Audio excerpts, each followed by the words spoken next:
నమస్తే.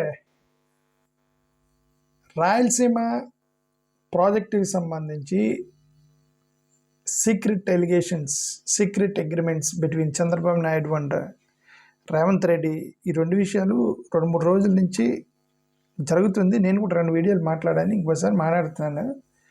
జస్ట్ నట్షల్లో, ఎందుకంటే నా దగ్గర ఒక పీడిఎఫ్ వచ్చింది, అది చదివితే నాకు జస్ట్ అవుట్లైన్ నాకు అర్థమైంది ఏంటంటే, ఇది ఏం జరిగింది అనేది లోపల మనం జాగ్రత్తగా ప్రజలు ఆలోచించాల్సిన విషయమే. ఎందుకంటే ఇది సీక్రెట్ అగ్రిమెంట్ ఏంటి, రేవంత్ రెడ్డి గారికి చంద్రబాబు నాయుడు గారికి మధ్య సీక్రెట్ అగ్రిమెంట్ ఏంటి అనేది ఒకటి మనం సీరియస్గానే తెలుసుకోవడానికి ప్రయత్నం చేయాలి. ఓకే, పబ్లిక్ డిస్క్లోజర్ లేకుండా, డిబేట్ చేయకుండా, లెజిస్లేటివ్ డిస్కషన్ లేకుండా, అంటే వితౌట్ పబ్లిక్ కన్సెంట్ పక్క రాష్ట్రంలో ఉన్నటువంటి ఒక ముఖ్యమంత్రి గారు కోరారని, దాన్ని ముఖ్యమంత్రి గారు కోరారని ఒక ప్రాజెక్టుని డ్రాప్ చేయటం, అది డెమోక్రటిక్ ట్రాన్స్పరెన్సీకి, అకౌంటబిలిటీకి డెఫినెట్గా ప్రాబ్లం అవుతుందేమోనని మనమైతే ఒకసారి ఆలోచించాలి సీరియస్గా దీని విషయం. ముఖ్యంగా అసలు రాయలసీమ అనేది అది పొలిటికల్ ఇంట్రెస్ట్కి ఎప్పుడు కూడా సాక్రిఫైస్ చేస్తూ ఉంటుంది. రాయలసీమ అది విక్టిమ్ రీజియన్. రాయలసీమ అనేది ఒక అతిపెద్ద విక్టిమ్ రీజియన్. పొలిటికల్ లీడర్షిప్ అంటే ప్రజలను ఆలోచించకుండా పొలిటికల్ లీడర్షిప్ దృష్టిలో నిర్ణయాలు తీసుకోవటం, కాంట్రాక్టర్ల దృష్టిలో నిర్ణయాలు తీసుకోవటం, దానివల్ల రాయలసీమకి అనాది కాలంగా వస్తున్నటువంటి నష్టం జరుగుతుంది. రాయలసీమ ప్రాంతానికి అనాది కాలంగా జరుగుతుంది. రీజనల్ డిస్క్రిమినేషన్కి గురవుతున్న ప్రాంతము, పొలిటికల్ బయస్కి గురవుతున్న ప్రాంతం ఏంటంటే రాయలసీమ ప్రాంతం. ఇది మరి అలాంటి ప్రాంతం డెసిషన్ని ఎందుకు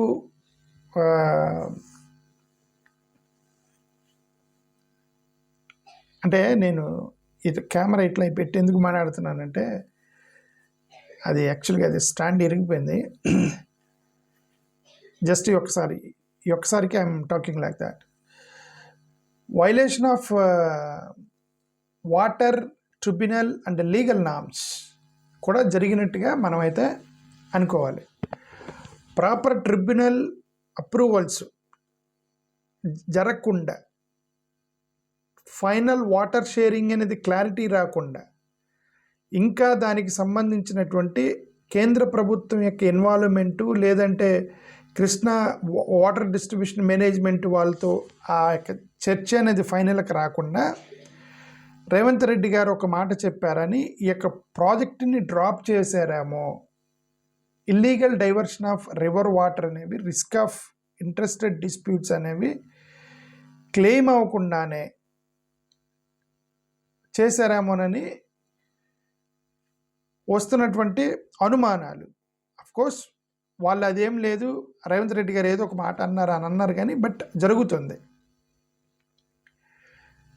అంటే మరి ఇది వాటర్కి సంబంధించింది 56 టీఎంసీ నుంచి నియర్లీ 179 టీఎంసీ వాటర్ వరకు లిఫ్ట్ వాటర్ క్వాంటిటీస్ అనేవి గత కొంతకాలంగా షార్ప్ ఎస్కలేషన్ ఉందంట. లిఫ్ట్ వాటర్ క్వాంటిటీస్ పెరిగాయి. గతంగా 56 టీఎంసీ నుంచి 179 టీఎంసీకి పెరిగింది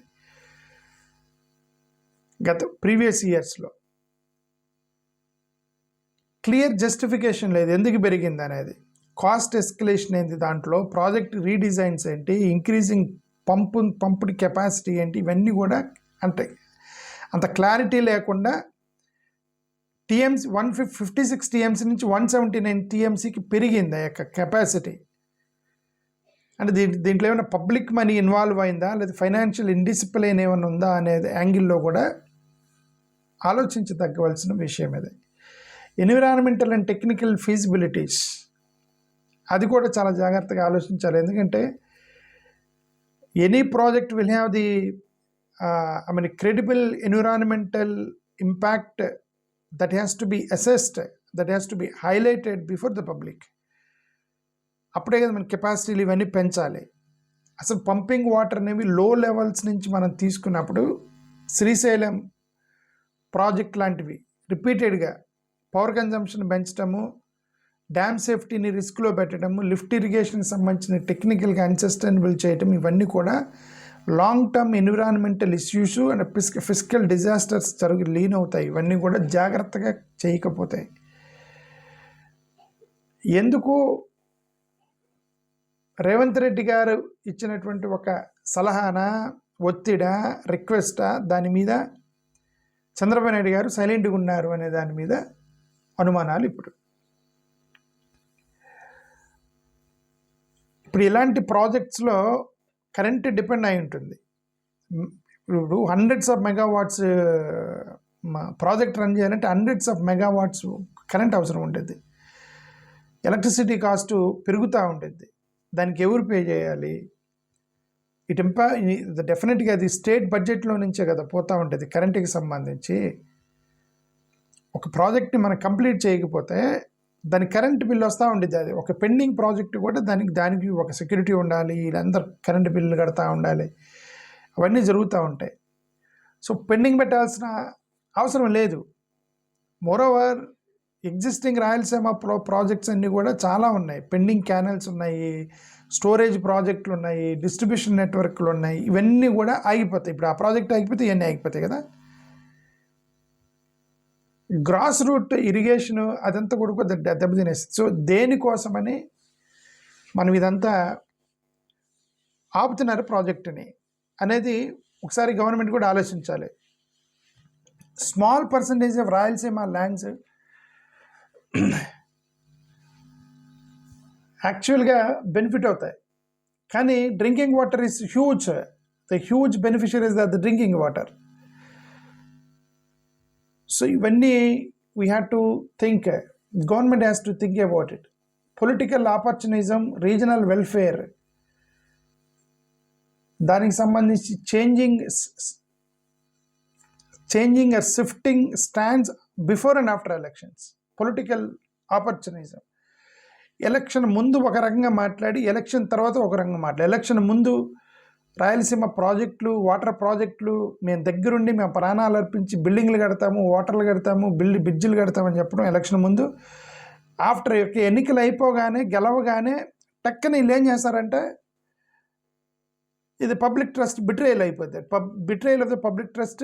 ఇది అన్ని దేశాల్లో, దేశంలోని అన్ని పొలిటికల్ పార్టీలు అన్నీ చేస్తున్నాయి. ఇవన్నీ కూడా కొన్ని ఫెడరల్ అండ్ కాన్స్టిట్యూషనల్ వాల్యూస్ ఉంటాయి. ఓకే, పక్క రాష్ట్రాలతో డిస్ప్యూట్స్ ఉన్నప్పుడు ఇంటర్ స్టేట్ కాన్స్టిట్యూషనల్ సబ్జెక్టులు అవన్నీ కూడా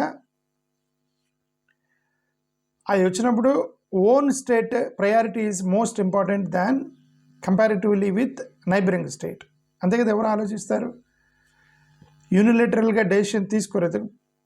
ఒక కన్ఫ్లిక్ట్ వచ్చినప్పుడు ఆల్ పార్టీ మీటింగ్ లాంటివి పెట్టి పబ్లిక్కి చెప్పి ఈ రీజన్ ద్వారా మేము డ్రాప్ చేస్తున్నామని చెప్పాలి. Right? Centre state coordination, inter state consultations ఇవన్నీ కూడా పబ్లిక్గా జరగాలి, సీక్రెట్గా జరగకూడదు. పబ్లిక్గా జరిగితే ఇవన్నీ ఆగు. లాంగ్ టర్మ్ విజన్ అనేది